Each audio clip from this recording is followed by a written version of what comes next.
Селям алейкум, хайрлах шамлар, добрый вечер. В эфире телеканала АТР вы смотрите информационно-аналитическую программу «Бугунь». В студии для вас работаю я, Гульсум Халилова, и следующий час в этой студии с гостем мы обсудим основные новости и события сегодняшнего дня, которые непосредственно касаются временно оккупированных территорий. Я напомню, что мы работаем в прямом эфире, так что вы можете звонить к нам абсолютно бесплатно по Вайберу. Номер вы видите на ваших экранах, +38 067 63 46 130. Можете присоединяться по скайпу, atr.tv, это наш адрес. Звоните, задавайте ваши вопросы. Нам важен ваш голос. Не забывайте подписываться на YouTube-канал телеканала АТР. Там мы вещаем как в онлайн-режиме, так выкладываем самые интересные фрагменты из наших эфиров. Выкладываем практически все наши программы в записи. А также поддержать наш телеканал вы можете, подписавшись на наш Patreon. Таким образом, вы станете частью большой крымско-татарской семьи АТР. Это будет помогать нам продолжать работу на информационном фронте. Я рада представить гостя нашей студии, политический аналитик Андрей Вегеринский. Витаю вас, пан Андрей. Добрый вечер. Я наш эфир предлагаю начать со следующего информационного сообщения. Министр иностранных дел Украины Дмитрий Кулеба начал рабочий визит в Польшу, где он планирует обсудить ситуацию в Балтийско-Черноморском регионе в рамках Варшавского форума по безопасности. Об этом он сам написал на своей странице в Facebook. Его цитируют наши журналисты. Давайте послушаем. На Варшавському безпековому форумі будемо говорити про майбутнє Балто-Чорноморського регіону. Аби використати усі його можливості, Україна активно працює із сусідами над створенням поясу безпеки та процвітання між Балтійським і Чорним морями. За 1,5 року ми створили 4 нові міжнародні формати. Люблінський трикутник з Польщею та Литвою, асоційоване тріо з Грузією і Молдовою, квадригу з Туреччиною та Кримську платформу. Розбудова відносин добросусідства із дружніми сусідніми державами задля забезпечення миру, міжнародної безпеки і стійкого розвитку у Балто-Чорноморському регіоні є одним з пріоритетних завдань стратегії зовнішньополітичної діяльності. Давайте попробуем пройтись по тем альянсам, которые озвучил Кулеба, и зададимся вопросом, а смогут ли действительно эти альянсы обеспечить безопасность в Балто-Черноморском регионе? Давайте попробуем. Ну, смотрите, так или иначе, любая страна, она должна понимать свои региональные значения. Формат Балто-Черноморского сотрудничества в всех 3 ипостасях, которые перечислил господин Кулеба, как раз являются условно теми формами, в пределах которых страны могут договариваться не только о вопросах безопасности милитарной, но и экономического сотрудничества. Потому что без экономики любая безопасность, она лишена смысла. Все. Вот примерно тем занимается сегодня наше Министерство иностранных дел. Я не готов вам сказать, что в пределах этого сотрудничества, да, и сам господин Кулеба об этом четко не говорит, были уже реализованы какие-то проекты. Ну, то есть проекты, когда транспортные коридоры, увеличено, допустим, товарооборот между странами, либо же реализовываются какие-то совместные милитарные мероприятия, помимо учений, участие в которых там возможно, принимают представители вооруженных сил этих стран, либо, допустим, планы, которые касаются усиления, ну, скажем так, военной мощности Молдовы и Украины в акватории Черного моря. Это же планы были озвучены, да, немножко ранее. Поэтому переговорный процесс идет. Во время этого переговорного процесса будут определены, наверное, мы бы хотели, чтобы был совместный документ. Этот совместный документ так или иначе предусматривал какие-то конкретные шаги. И самое главное, чтобы потом был отчет о том, что достигнуто, либо что реализовано. Что объединяет эти все страны? Это нам на пользу в определенной части. Это плюс-минус, подчеркиваю, отрицательное отношение к Российской Федерации. То есть, если мы говорим о поясе безопасности для Западной Европы либо для Центральной Европы, то как раз страны, которые входят условно вот этот Балто-Черноморский пояс, они являются вот этой крайней гранью на пути экспансии Российской Федерации. А если мы говорим о странах Балтии, да, то они являются вот сейчас уже такой перемычкой союзника Российской Федерации Беларуси с континентальной Европой. Поэтому вот вроде с врагом плюс-минус, либо враг это, ладно, не совсем корректно. То есть вместе дружим против России? Ну, опять же таки, мы дружим, но это же неоднородная дружба. То есть, если мы говорим о странах Балтии, их независимость, допустим, от энергетического ресурса, который генерируется в Беларуси, либо который генерируется в Российской Федерации, она существует. И плюс-минус они сотрудничают. Как минимум в вопросах, которые касаются поставки газа, они не противодействуют друг другу. В то же время, допустим, с Польшей у нас немножко другие отношения по поводу, скажем так, коммерческих отношений стран с российским «Газпромом».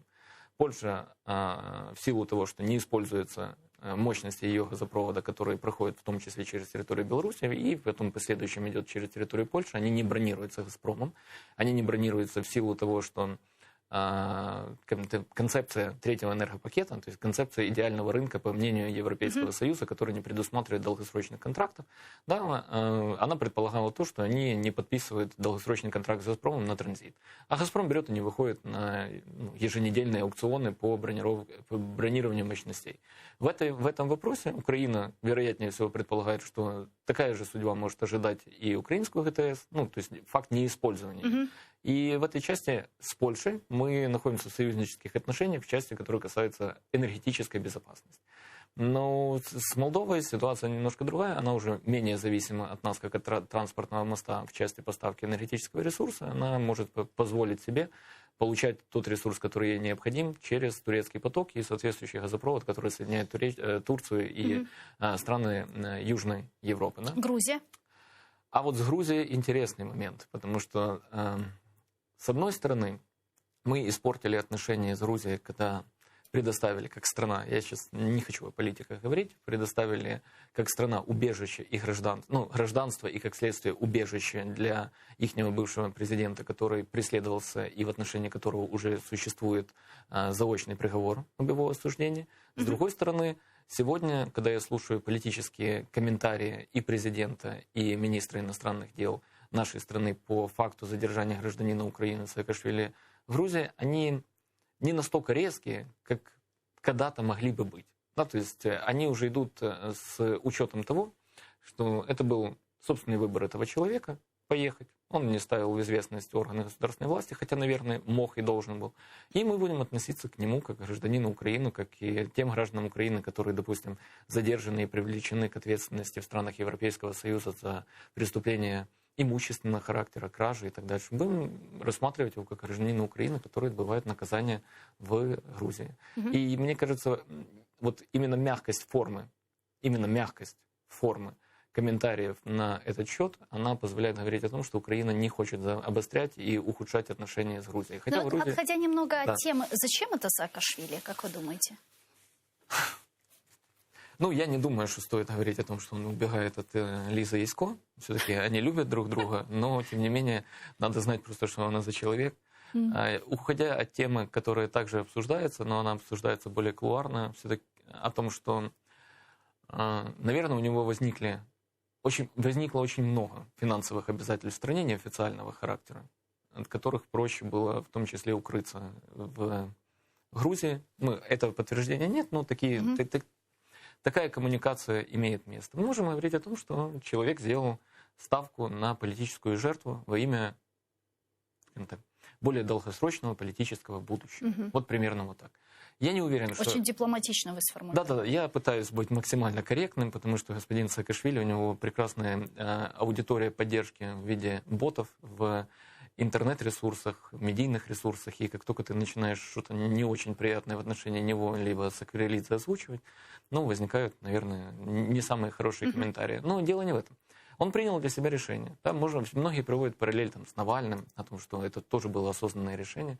И в одном и в другом случае люди, которые осуществляли возврат на территорию, где их так или иначе ожидала камера, раз, и в одном случае это мера пресечения в виде содержания под стражей, да, и неизбежность последующего заключения, а в другого уже был приговор, то они этот шаг не могли делать неосознанно, либо под воздействием каких-то других факторов. Да. Значит, они поступили вполне понимая последствия своих действий.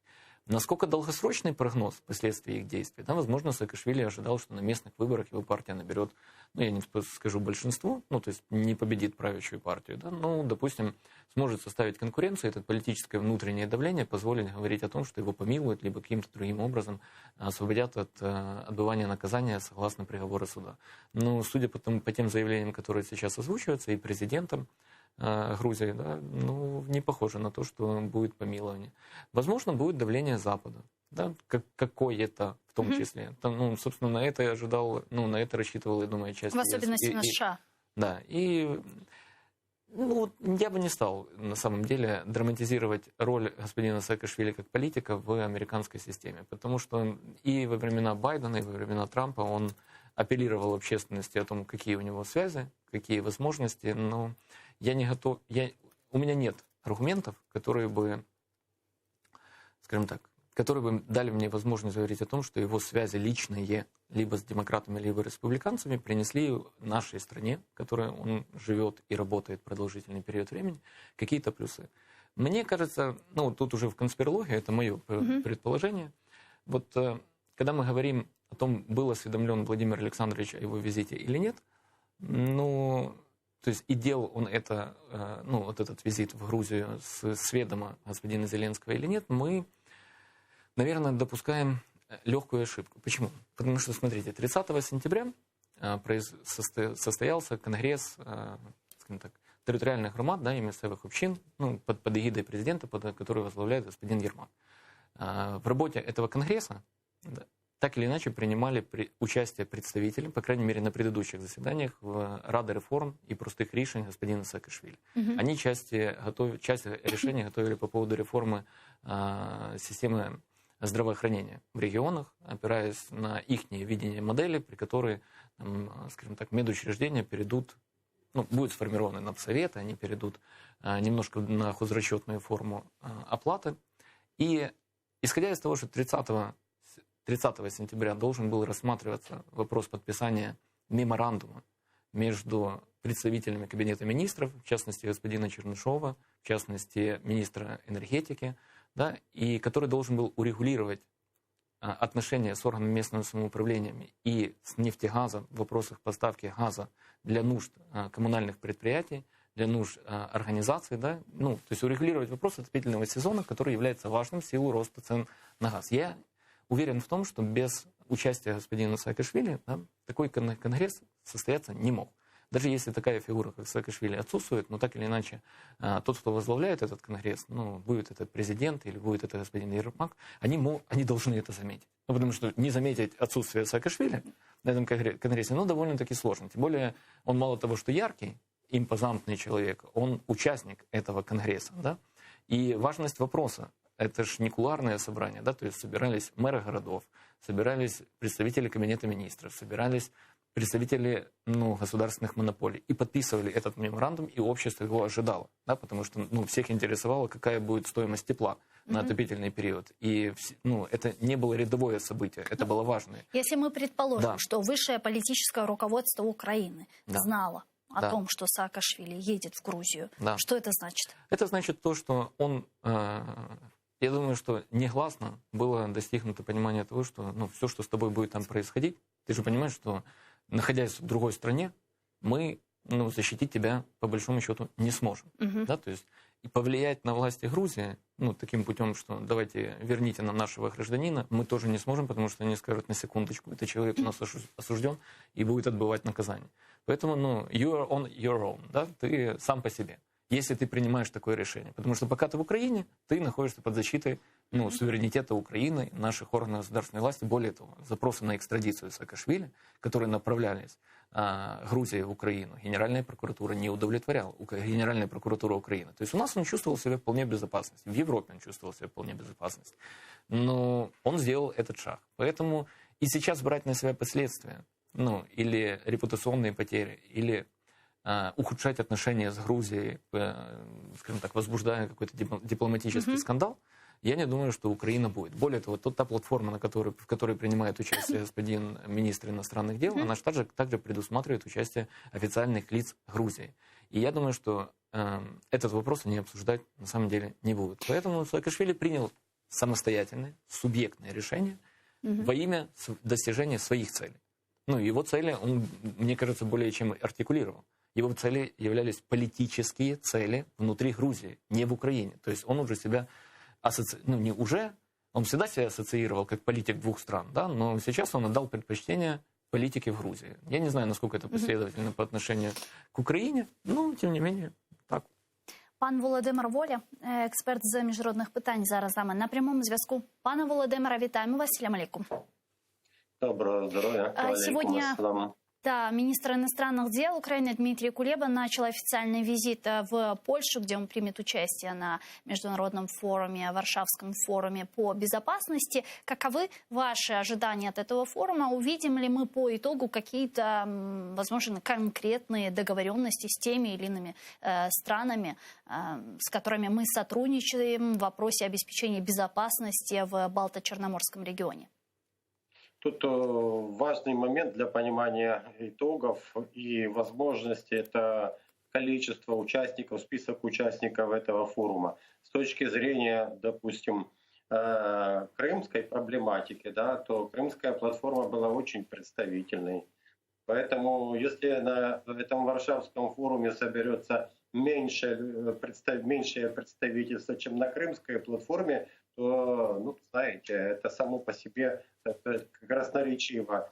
Если говорить о Северном потоке-2, то несомненно, что там будут сделаны какие-то акценты, и сейчас на этом форуме Украина могла бы обозначить новые моменты, связанные с недавним венгерско-российским газовым соглашением. Но опять-таки, я вот смотрю по сообщениям СМИ, комментарии Кулебы и других официальных лиц, они не до конца понимают не всех смыслов этого соглашения. Они зациклились на транзите и все. А за транзитом больше ничего не видят. На самом деле там много политики далеко идущей с точки зрения безопасности. Поэтому пока что выглядит так, что да, соберутся, поговорят, какие-то вещи обсудят. Если будет кто-то из каких-то новых участников, тех, кого не было в Киеве на День независимости и на Крымской платформе, это, несомненно, хорошо.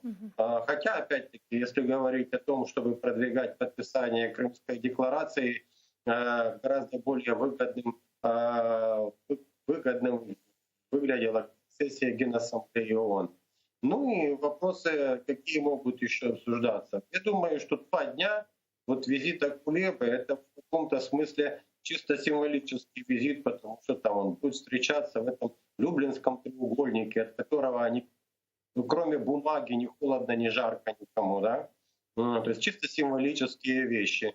Ну, вы понимаете, вопреки тому, что есть слишком много простой ритуальности и слишком символических встреч в этих всех мероприятиях, мы должны понимать, что Польша наш партнер, и мы не могли не откликнуться на инициативу Польши провести этот форум. То есть мы ездим друг к другу в гости, обсуждать проблемы, но эффект этого обсуждения не выглядит отвечающим нашим ожиданиям. Но, тем не менее, Дмитрий Кулеба говорит о необходимости создания пояса безопасности с нашими партнерами, в данном случае странами Балтии, и не только. Вот когда мы говорим о создании пояса безопасности, что именно в содержании этого предложения мы вкладываем? Возможно, какое-то военно-техническое сотрудничество, экономическое сотрудничество, те или иные проекты. Что это должно быть?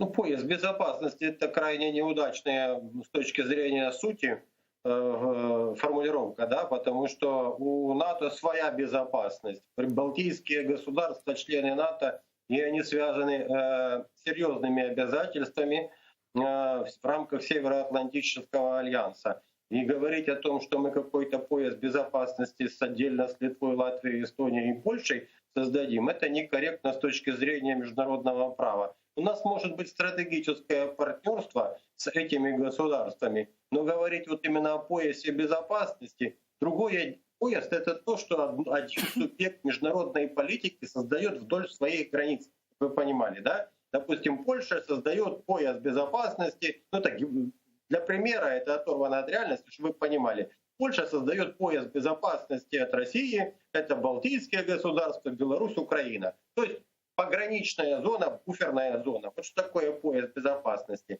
Поэтому, если говорить о формулировке именно пояс безопасности, это буфер безопасности. От кого-то отгородились, да, создали зону. И опять-таки, если говорить о безопасности, то это вопрос в таком контексте, то это скорее практика 20 и ранее веков, когда речь шла о территориальной масштабной экспансии. Для Украины этот пояс безопасности, он Украину ни от кого, от России не отгораживает. Риски, связанные с дальнейшей российской агрессии, они остаются, и этот поезд никого и ничего... Хорошо, давайте отойдем тогда от формулировки «поезд безопасности» и скажем сотрудничество во имя противостояния агрессору России в данном случае. Вот как это сотрудничество должно продвигаться, какие проекты оно должно в себя включать?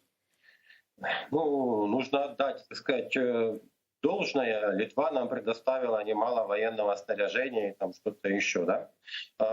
Польша тоже какую-то помощь оказывала. С точки зрения высказывания, вот именно политической позиции, да, они громче всех звучат в Европе и в НАТО. Но звучат в Европе, да, вот еще раз, звучат. С точки зрения реального влияния на защиту нашей страны от дальнейших поисков Российской Федерации, этот формат недостаточен, крайне недостаточен. Поэтому, если говорить о том, что нужно делать сейчас, вот это свежее событие, венгерско-российское соглашение, и вот это очень хороший подарок на самом деле Украины, хоть с таким, знаете, двойным дном, для того, чтобы начать наконец-то вести политику не символическую. С одними мы ругаемся, с Германией, а с Эрдоганом мы улыбаемся. Даже по сути дела венгерского российское соглашение стало для Украины ударом с фланга, ударом с тыла. Потому что венгерское соглашение — это соглашение с помощью турецкого потока. Оно в итоге. То есть заработали все вокруг Украины. Понимаете? Поэтому тут нужно разговаривать о том, чтобы не было дальнейшей какой-то военной эскалации со стороны России. Вести переговоры с Турцией, вести переговоры с Болгарией, по которой прошло продолжение турецкого потока, с Польшей, о том, чтобы она тоже могла перекрыть российский газ, идущий через Беларусь и Польшу в Европу, и с Германией, германским правительством, чтобы оно тоже остановило Северный поток-2. Потому что вот это венгерско-российское соглашение, оно фактически выглядит как то, что Россия идет на большие какие-то экономические скидки для того, чтобы обеспечить своему союзнику, то есть Венгрии в Евросоюзе, в Европе, бесперебойное получение газа вне зависимости от каких-то форс-мажоров на территории Украины. Россия к чему-то готовится.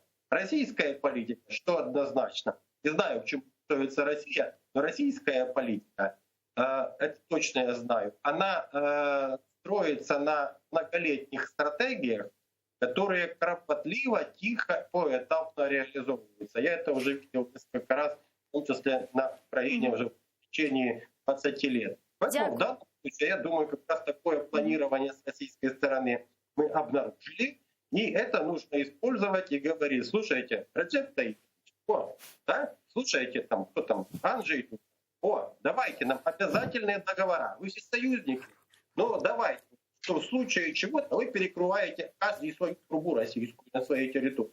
Вот что нужно делать. Да, зрозуміло. Дякую дуже, пане Володимире. Чоксав у нас, що зв'язались к нам в ефір. Володимир Воля, політичний аналітик, експерт з міжнародних питань, був з нами на прямому зв'язку. Вспомнил пан Володимир Воля про Турецкую республику, упомянул Реджепа Тайипа Эрдогана. Ну, к российско-венгерскому соглашению мы еще вернемся, обсудим подробнее. Но я почему про Турцию?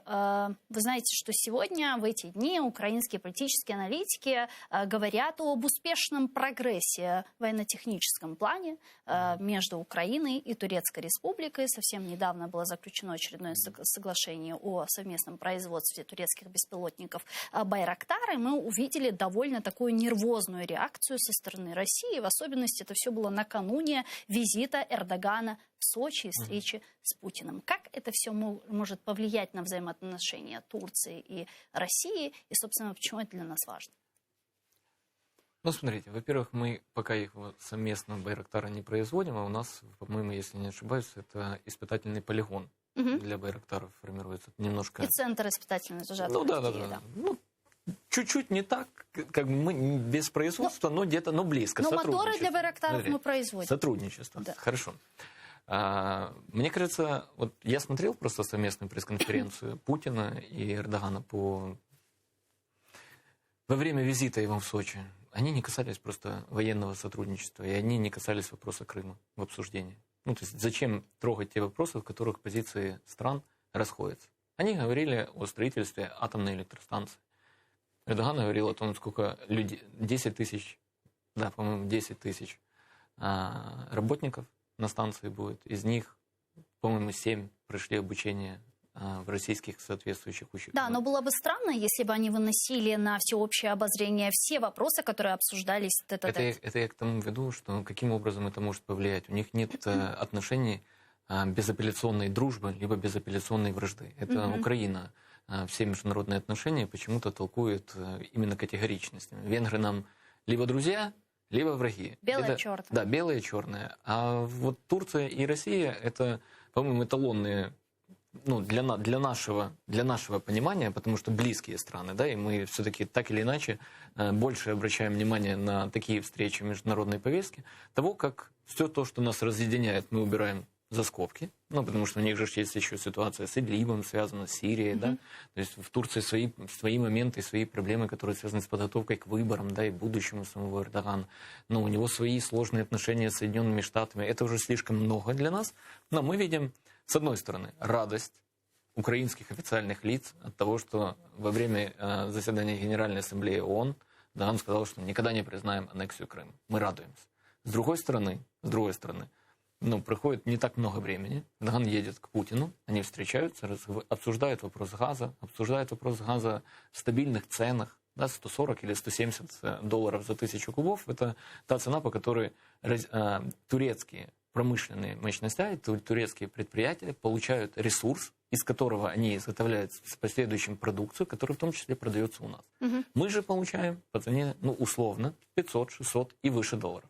Вот тут в вопросах конкуренции. Что больше вреда наносит Украине или пользы, наоборот? То, что та страна, которую мы считаем в силу ее политических заявлений, которые и не влекут за собой для нее никаких последствий материального характера, да, ну, вот озвучил Эрдоган, то, что мы не признаем аннексию Крыма. Путин его за это не осуждает.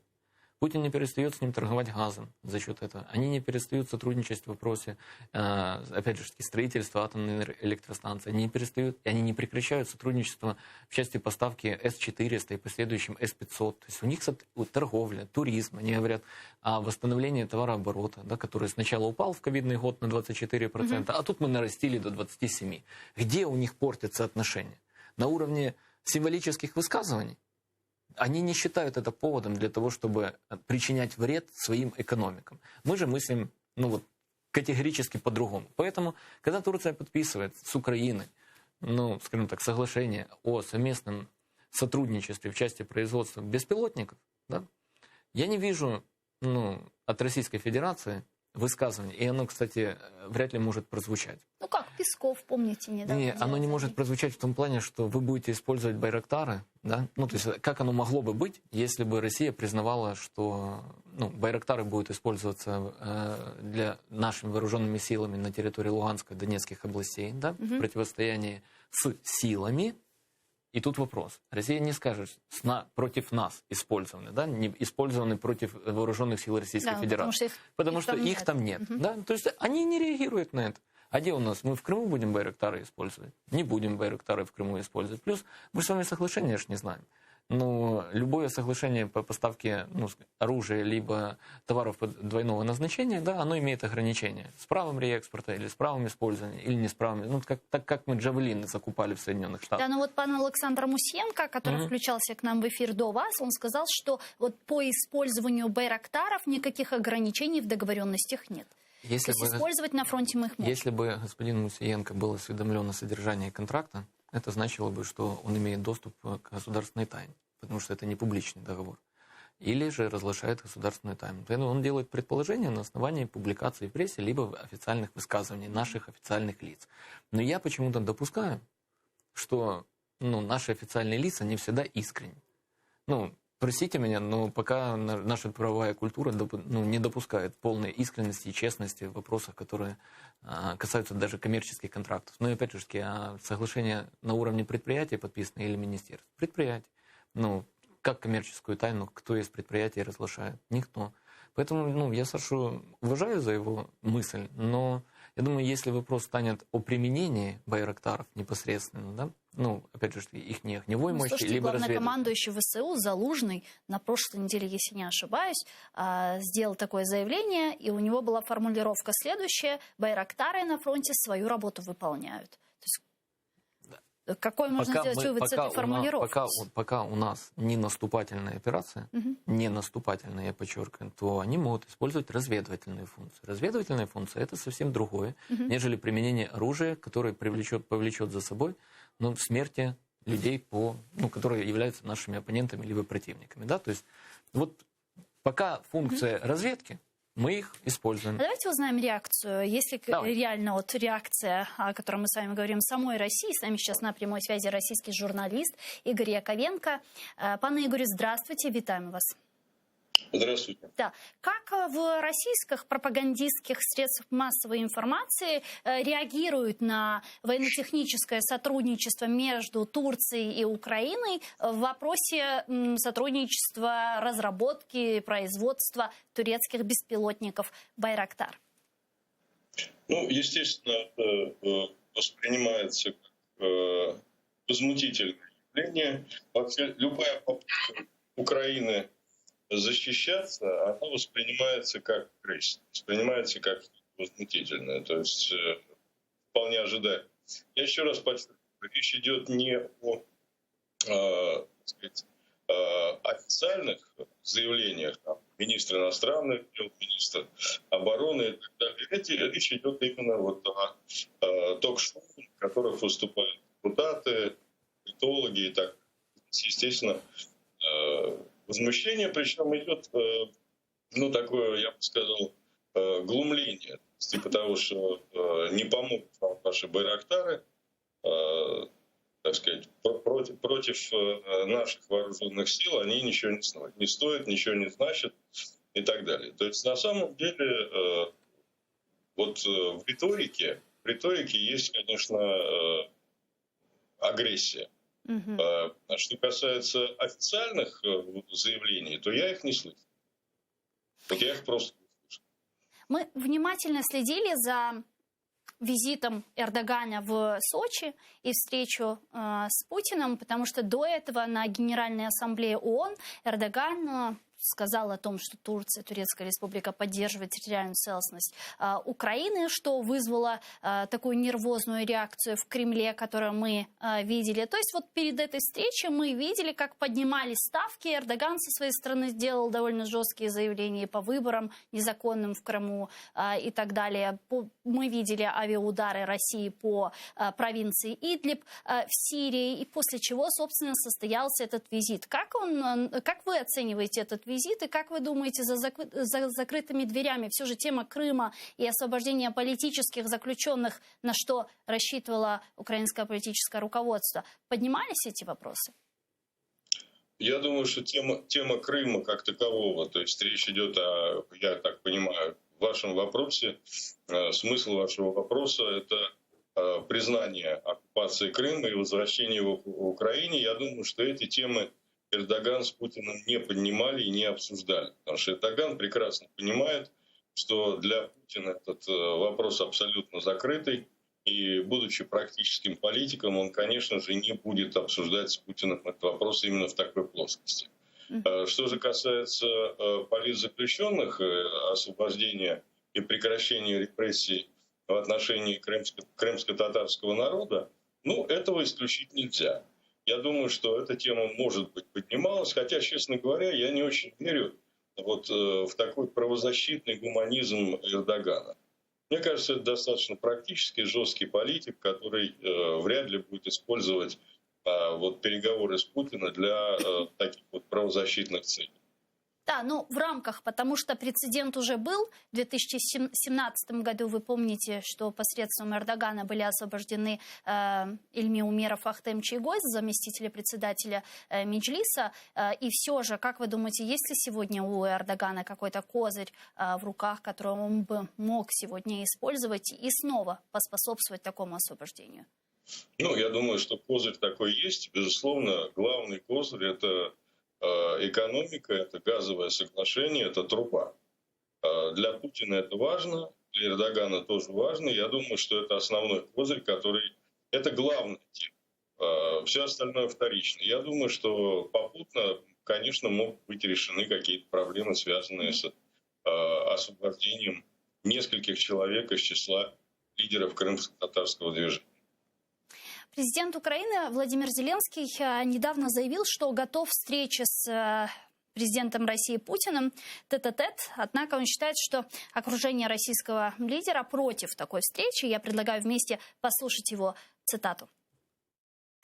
Я хотів би зустрітися з президентом Російської Федерації. Мені зрозуміло, що у форматі тет-а-тет зустріч може бути достатньо предметною. Мені зрозуміло, що оточення президента Росії не хоче, щоб ми зустрічалися тет-а-тет, бо це може принести неочікуваний результат. Я готовий до будь-якої зустрічі, бо така зустріч допоможе Україні, допоможе розв'язати трагедію на Донбасі та питання Криму. Впевнений, що якщо Україна скаже, що давайте не обговорювати ті чи інші питання, то зустріч можна наблизити. Поки що ми такого дозволити не можемо, але не треба зосереджуватися нам на конкретній адженді, бо хто знає, як піде зустріч. Пане Игорю, какова вероятность того, что такая встреча в нынешней реальности может состояться? Вы знаете, Гульсум, я вообще, честно говоря, не очень понимаю смысл того, что сейчас вот произнес президент Украины, потому что какой смысл вообще встречаться с Путиным тет-а-тет? Значит, ну это вот из серии посмотреть в глаза и увидеть душу, да. Значит, Путин, безусловно, опытный профессиональный вербовщик, и вот эти вот встречи наедине, вот этот жаркий влажный шепоток на ушко, это то, чем Путин владеет прекрасно. И поэтому рассчитывать на то, что что-то можно в результате вот таких вот непубличных встреч получить, это, ну, я не знаю, можно объяснить только одним. Я не думаю, что можно говорить о какой-то наивности президента Украины. Все-таки Зеленский уже опытный политик. Но, может быть, это риторика, рассчитанная там, на внутреннюю политическую ситуацию в Украине. Смысла вообще в этих встречах, конечно, нет абсолютно никакого, потому что особенно вот в контексте тех двух вопросов, которые Зеленский обозначил. Это Крым и Донбасс. Ну, никакого соглашения с Путиным по Крыму и Донбассу не может быть по определению.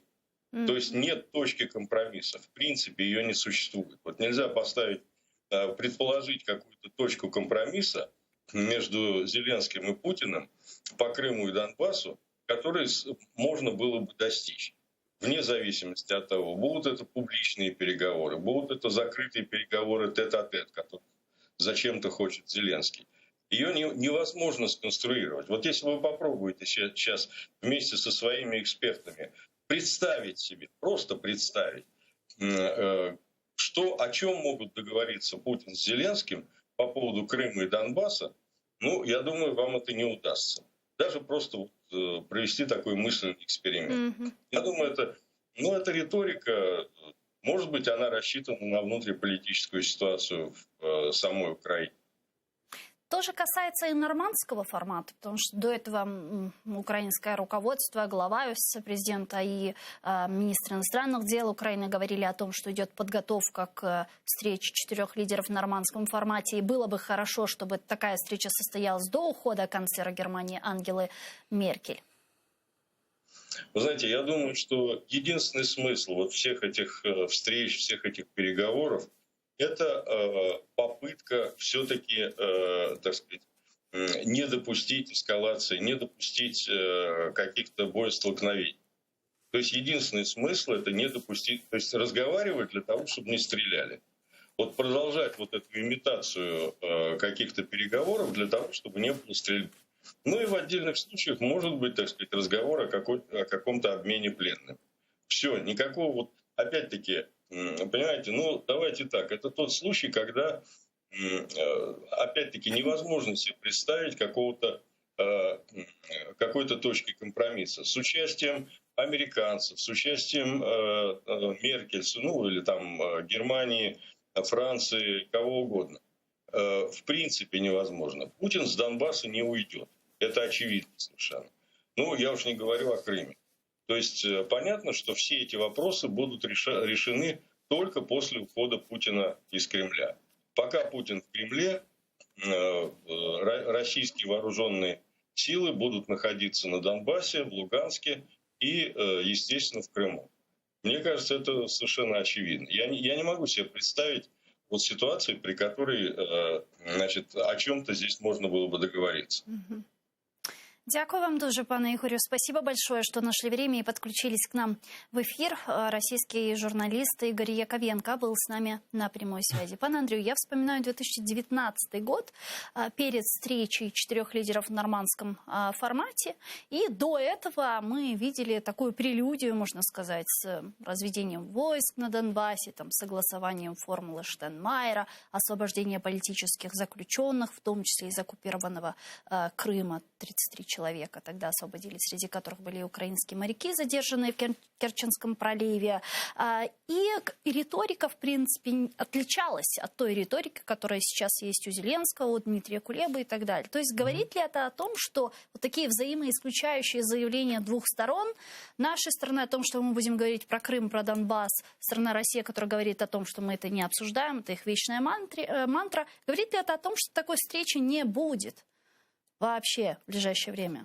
Да, это говорит именно об этом. Тогда здесь вопрос, зачем тогда сегодня мы слышим такие заявления из уст Зеленского? Потому что чем-то надо забивать информационное пространство. Понимаете, Крымская платформа, как последнее громкое мероприятие, имела место 23 августа. Августа, да. Прошел месяц. Да. Но пока ее не расшили, как говорил Кулеба, да, мы будем ее расшивать и обязывать стран-участниц подписывать соглашение, и это повлечет за собой там какие-то последствия. Ее не расшили, страны-участницы особо не рвутся выполнять условия Крымской платформы, просто потому что декларации по итогам Крымской платформы.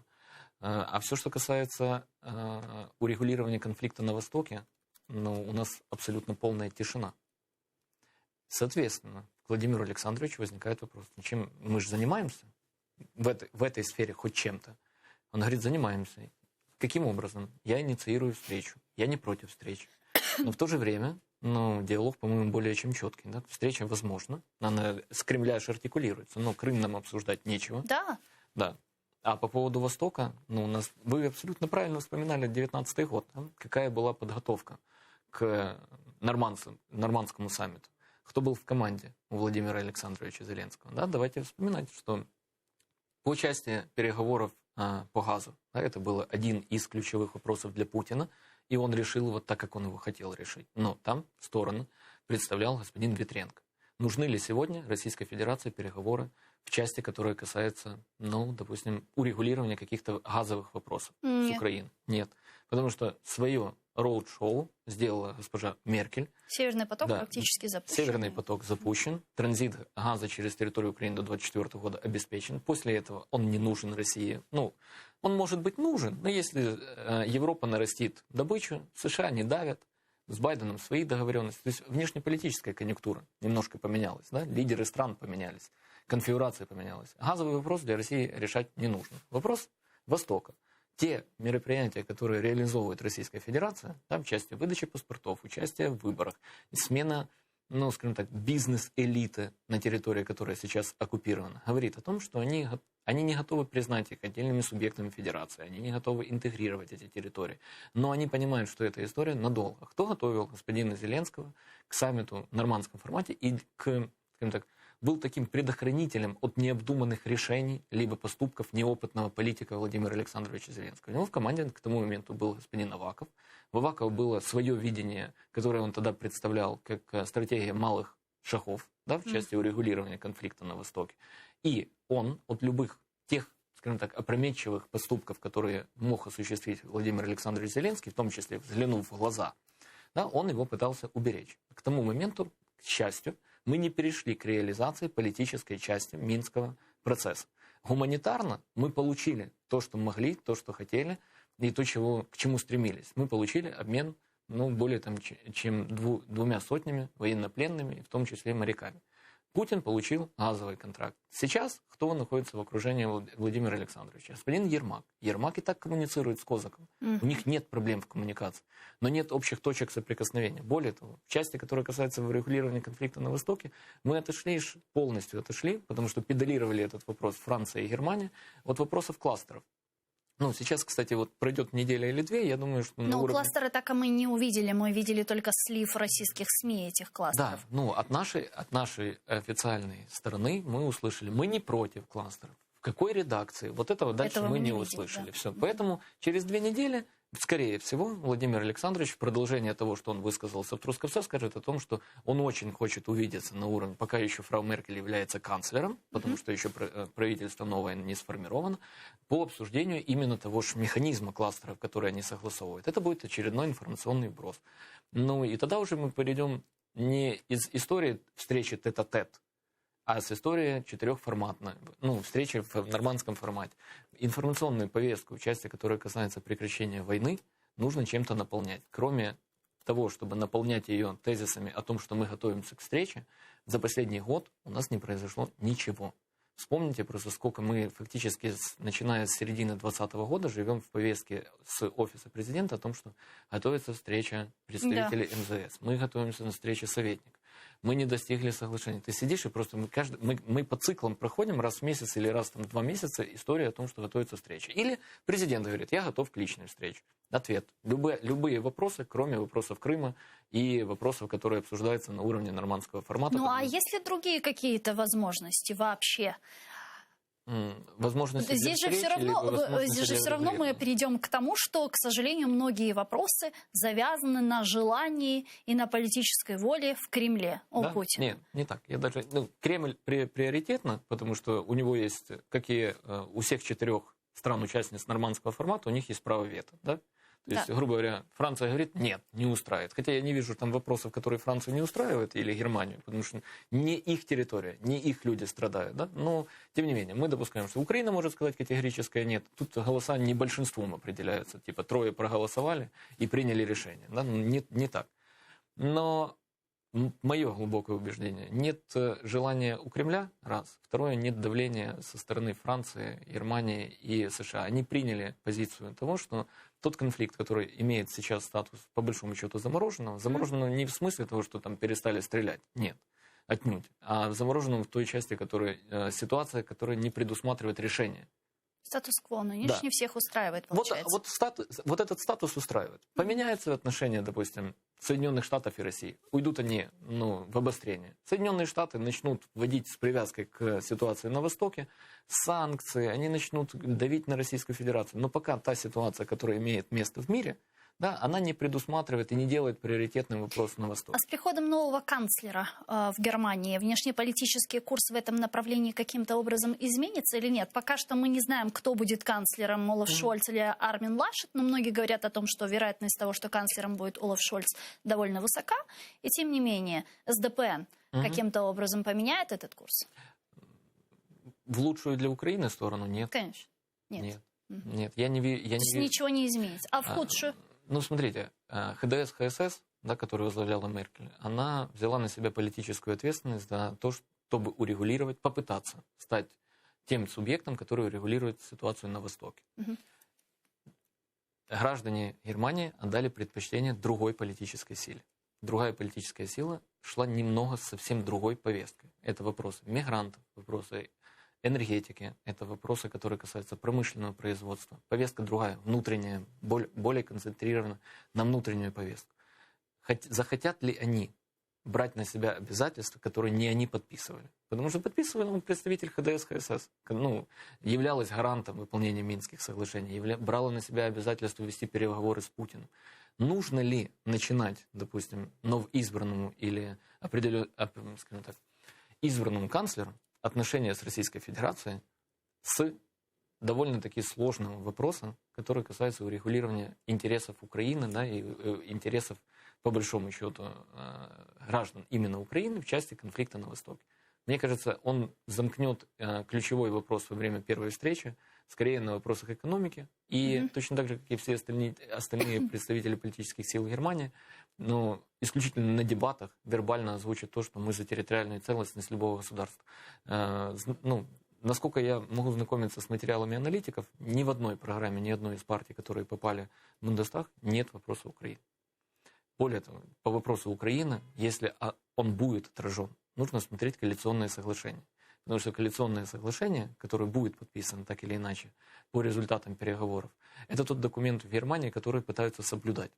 В отличие от Украины, где коалиционное соглашение, это такое, знаете, что-то надо подписать для того, чтобы начать формировать правительство. Потому что важно это правительство, портфеля и деньги. Там это то, за что избиратели в последующем спросят, выполняешь или нет. И вот там, я думаю, тоже будут весьма такие абстрактные формулировки о том, что мы в целом за то, чтобы люди не страдали, права человека соблюдались.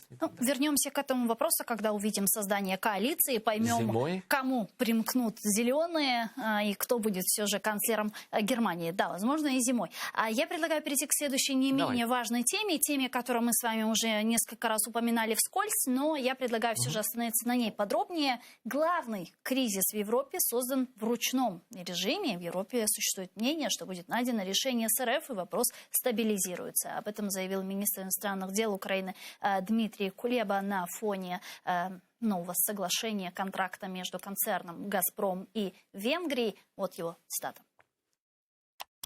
Всі розуміють джерело кризи, як вона була створена. Тому що навіть у найстрашніших снах західноєвропейський політик або бізнесмен не може собі уявити, що Росія все ж їх кине і заморозить будинки, фабрики і заводи. Ми бачимо неординарну ситуацію в Китаї, яка теж офіційно пояснюється зеленим переходом, скороченням видобутку вугілля. Я не виключаю, що проблеми нашої труби можуть стати лише маленьким елементиком загальної енергетичної світової кризи. Північний потік-2 ще не запрацював, це треба враховувати. І коли газ піде до Північного потоку-2, незважаючи на всі переможні реляції Газпрому і Росії, поки невідомо.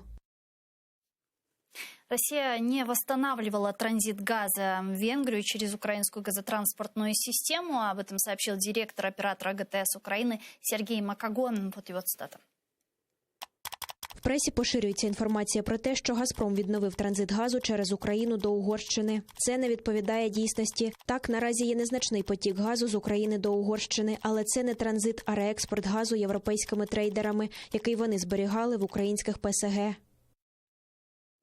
И тем временем глава НАК «Нафтогаза Украины» Юрий Витренко убежден, что остановка «Газпромом» транзита газа в Венгрию через Украину должна повлечь за собой санкции в отношении оператора «Северного потока-2». Давайте послушаем его цитату. «Газпром» припинив транзит газу через Україну в Угорщину, незважаючи на заброньовані потужності до 30 вересня 2022 року. «Газпром» має таке право за контрактом не подавати газ для транзиту через заброньовані потужності, але разом з тим оплачувати ці потужності. Ми публічно і непублічно попереджали наших партнерів у Німеччині і США, що так може статися і що припинення фізичного транзиту через Україну створить величезні загрози для України і Європи. Кремль це робить спеціально. Це навіть не брязкання зброєю, це очевидне використання газу як зброї. Когда было строительство турецкого потока-2 и запуск турецкого потока, все знали о том, что этот поток предусматривает снабжением газа Сербии, Болгарии и Венгрии. И сейчас вот такой контракт, почему он для нас стал неожиданностью? Он для нас не стал неожиданностью. А почему мы тогда слышим такие заявления? Потому что в публичной плоскости надо принимать на себя роль обиженного. Надо использовать вот эти слова, которые использует господин Витренко. Что газ используется как оружие. Да? А дальше следующее предложение, которое он не озвучивает, но вы же, Германия и Соединенные Штаты, подписывая меморандум летом, вы же взяли обязательство, что противодействовать использованию России газа как оружия. Поэтому вам навязывается информационный тезис о том, что газ уже используется как оружие. Не сертифицируйте «Северный поток-2». Но это вбросы в пустоту. Нет обратной реакции. Ни со стороны послов G7, ни со стороны представителя посольства Соединенных Штатов, ни со стороны представителей Госдепа, ни со стороны Европейского Союза. Их нет, этой реакции. Соответственно, и меморандум ни о чем. Это просто вот бумажка, да? И вот это понятие «мы не дадим использовать как оружие», оно является для нас успокоением, а наши политики к нему апеллируют в ожидании чего? Давить на «Газпром». Здесь, понимаете, «Газпром» имеет долгосрочный контракт, вот такой же, который он подписал, допустим, Aeon Fund, компания до 40-го года, австрийский трейдер, с которым подписан долгосрочный контракт. Есть контракт, который подписан, допустим, с венгерским потребителем газа, да, ну или... Они выполняют условия. То есть там определенный график поставки, они его просто не увеличивают. Но если бы они нарушали твердые контракты, к ним бы обращались с финансовыми санкциями. Когда сейчас происходит история, что они не прокачивают в сторону Венгрии, тем самым обязывая венгерских трейдеров, которые закачали наши подземные газовые хранилища, газ, доставать его оттуда, да, поднимать, они по большому счету тоже содействуют тому, чтобы росли цены в Европейском Союзе. Но уличить их в том, что они что-то нарушают, невозможно. Потому что контрактные обязательства они выполняют. То, что вы придумали себе биржевую цену, да, которая формируется из баланса спроса и предложения, то, что вы не можете закачать, допустим, чуть-чуть Норвегия не продает газ по $100, ну, или по 100 евро. Норвегия же поставщик, что она на рынке Европейского Союза продает по тем же ценам, по которым продает «Газпром». Ну, вроде бы надо же протянуть руку помощи. Но видите, французы уже выступают с заявлением о том, что не будет Франции для французских предприятий газа по эквиваленту 1000 евро. То есть они будут тоже, они отказываются от рынка. То есть модель рынка, энергетических ресурсов, которая строилась в Европейском Союзе, на балансе спроса и предложения спотовых цен, она не рабочая. И от нее отказываются сами страны, которые являются членами Европейского Союза.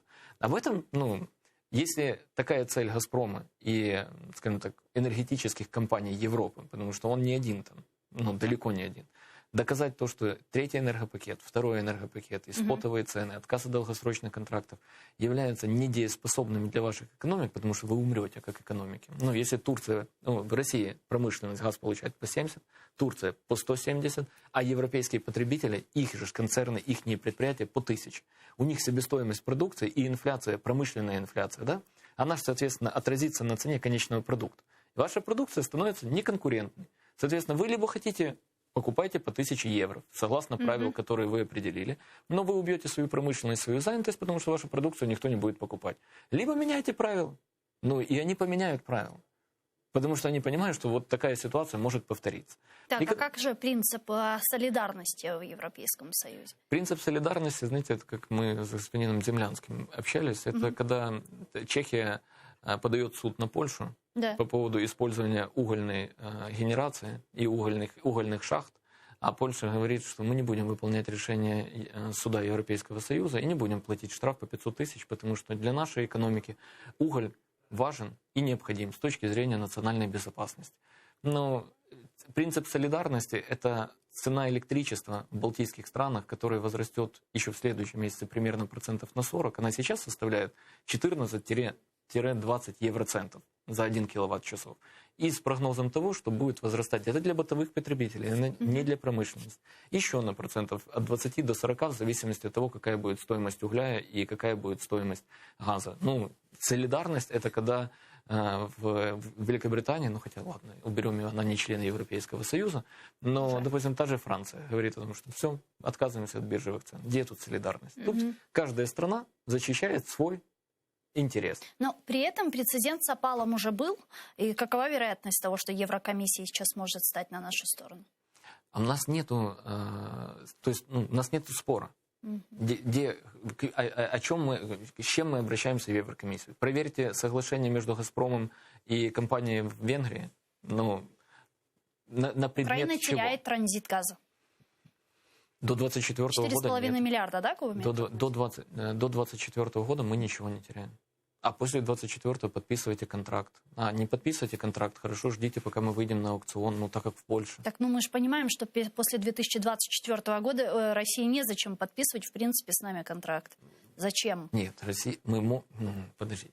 Что значит нам незачем? Да? Мы же можем по-другому работать. Где не нам дают, а мы создаем условия, при которых от нас отказаться не могут.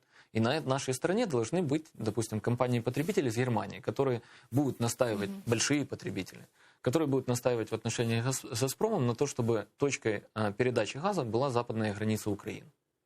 Все, мы у вас покупаем газ на западной границе Украины. Соответственно, ваша ГТС, она задействована. Где у нас переговоры ведет представитель «Нефтегаза» с немецкими, австрийскими, чехословацкими, венгерскими, словацкими компаниями о том, чтобы они покупали газ на западной границе Украины. Мы же заинтересованная сторона в транзите.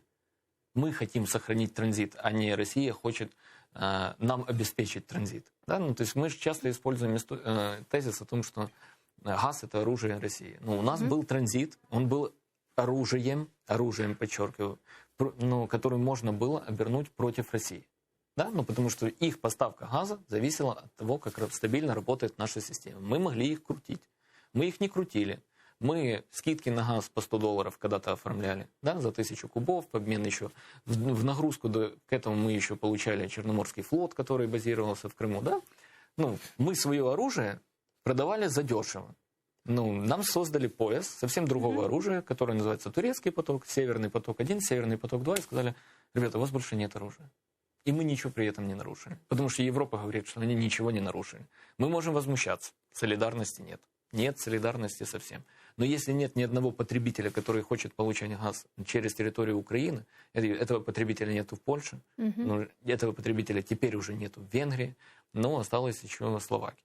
Обсуждая политический аспект этого конфликта, который произошел, ни для кого не секрет, что у нас с Венгрией и так были довольно сложные и напряженные отношения. Это и вопрос образования, вопрос паспортизации жителей Закарпатья, то, что они блокировали переговоры Украина-НАТО. Кстати, этот вопрос также был недавно еще раз проартикулирован со стороны министра иностранных дел Венгрии. Как далеко мы можем зайти в конфликте с Венгрией? Чем это для нас чревато? Мы не настроены на конфликт. Мы, по-моему, уже дали заднюю. Как в вопросе, который касался паспортизации украинского населения на Закарпатье, так и в вопросах газа. Ну, потому что сначала громкие высказывания и вызовы представительств, ну, соответственно, в МИД, да, и Венгрии наших, и мы венгерских.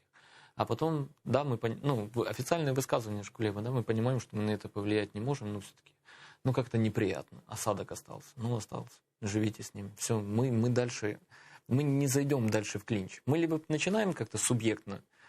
Понимаете, что такое условно субъектность или заинтересованность страны? Это взаимные права и обязанности. Это контрактные обязательства, взаимосвязь экономик. Если мы строим отношения, простите меня, на культурном, этническом, историческом разном прочтении фактов, которые имели место на территории сегодняшней Украины и сегодняшней Венгрии, то, наверное, мы тут консенсус не найдем. А я не слышу о том, что мы совместно с Венгрией какие-то экономические проекты реализовывали. Вот они реализовали с «Газпромом» проект. А у нас, похоже, есть. Где мы сближаемся? Если вопрос есть за кого, если вопрос меньшинств, то мы не сближаемся, мы его замалчиваем. Ни закон не меняем, ни особо, скажем так, публичной полемики не обсуждаем вопрос того, что же вы творите на территории Закарпатья. Поэтому мы замалчиваем. Потом нам прилетает еще одна ситуация с Венгрией. Пожалуйста, получите, распишитесь. Вся Европа борется за вашу энергетическую независимость. Все противодействуют Северному потоку. Мы вас лишаем транзитов 4,5.